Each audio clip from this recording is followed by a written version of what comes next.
আমাদের প্রোগ্রাম প্রায় শেষ পর্যায়ে।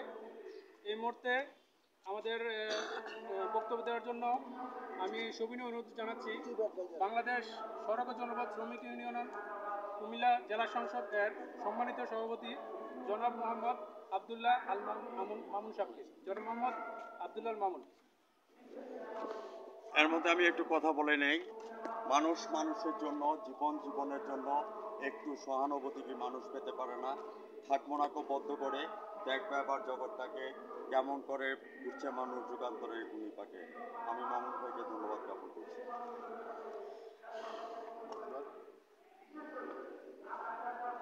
আজকে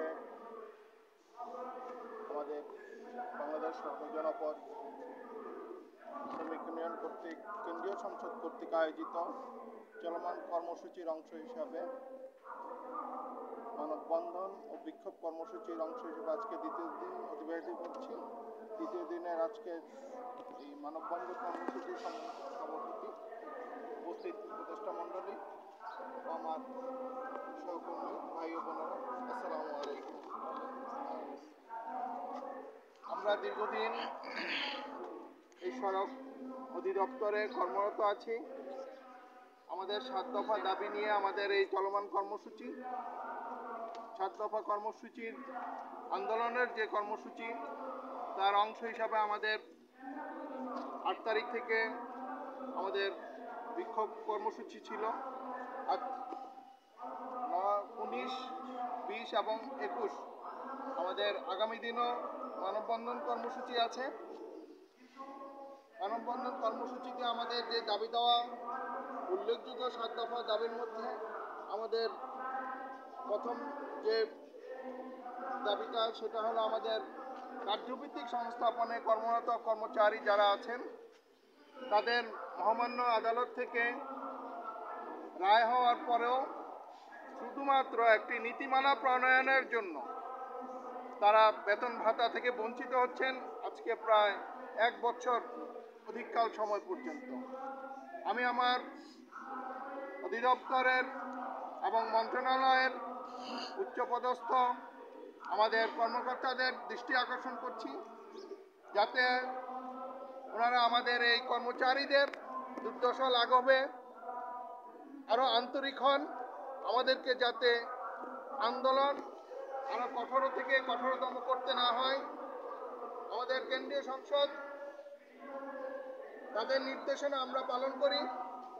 আমরা যেন কঠিন থেকে কঠিনতর কোনো সিদ্ধান্তের মধ্যে না যাই। আমাদের দাবি যেন এর আগেই পূরণ করা হয়।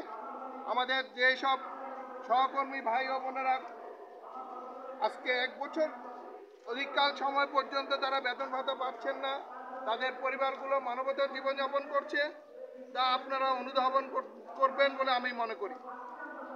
তারপরে আছে আমাদের মাস্টার রোলের ভাই বোন যারা আছেন, তারা শুধুমাত্র 25-এর শ্রমিক নীতিমালা করা হয়েছে।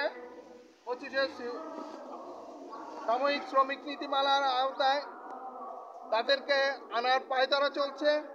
আমরা এক তীব্র প্রতিবাদ জানাচ্ছি, কারণ সড়ক পরিবারের এই অধিদপ্তরে যারা মাস্টার রোল ভিত্তিতে কর্মরত আছেন, তারা বাজারের নিয়মিত শ্রমিকের মতো নেন। আমাদের এই শ্রমিক ভাইয়েরা তাদের পরিশ্রমের মাধ্যমে এই অধিদপ্তরকে সচল রেখেছে এবং তারা সকাল সন্ধ্যা আমাদের এই ডিপার্টমেন্টে শ্রম দিয়ে যাচ্ছে।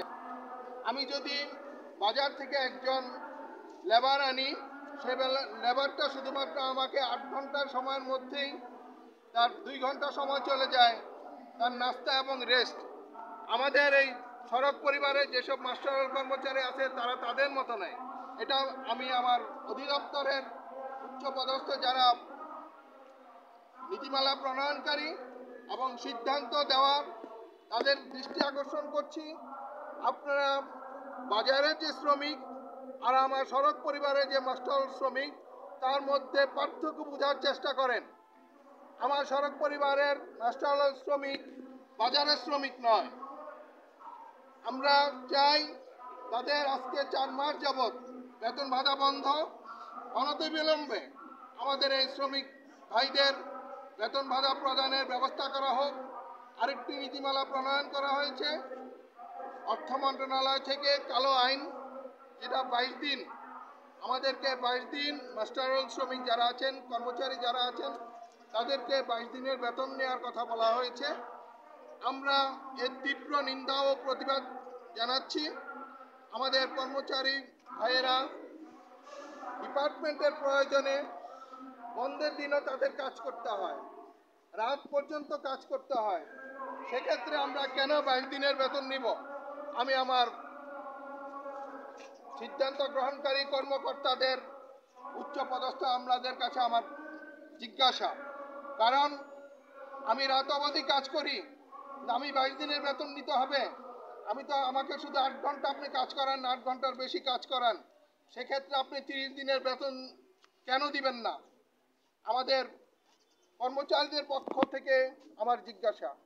তাই আমাদের এই সমস্যা নিরসন, কার্যভিত্তিক সংস্থাপনে কর্মরত কর্মচারী এবং মাস্টার কর্মচারীদের বেতন ভাতা নিয়ে সমস্যা নিরসন কল্পে যাতে দ্রুত সিদ্ধান্ত বাস্তবায়ন করা হয়, এই আশাবাদ ব্যক্ত করে এবং উপস্থিত আমাদের সাংবাদিক ভাইরা আমাদেরকে যে সহযোগিতা করেছেন তাদেরকে ধন্যবাদ জানিয়ে, আমাদের আন্দোলন যাতে ফলপ্রসূ হয়, আগামী দিনের আন্দোলনে আমরা সবাই উপস্থিত থাকবো সঠিকভাবে, এই আশাবাদ ব্যক্ত করে সবাইকে ধন্যবাদ জানিয়ে আমি আমার বক্তব্য শেষ করছি। আসসালামু আলাইকুম।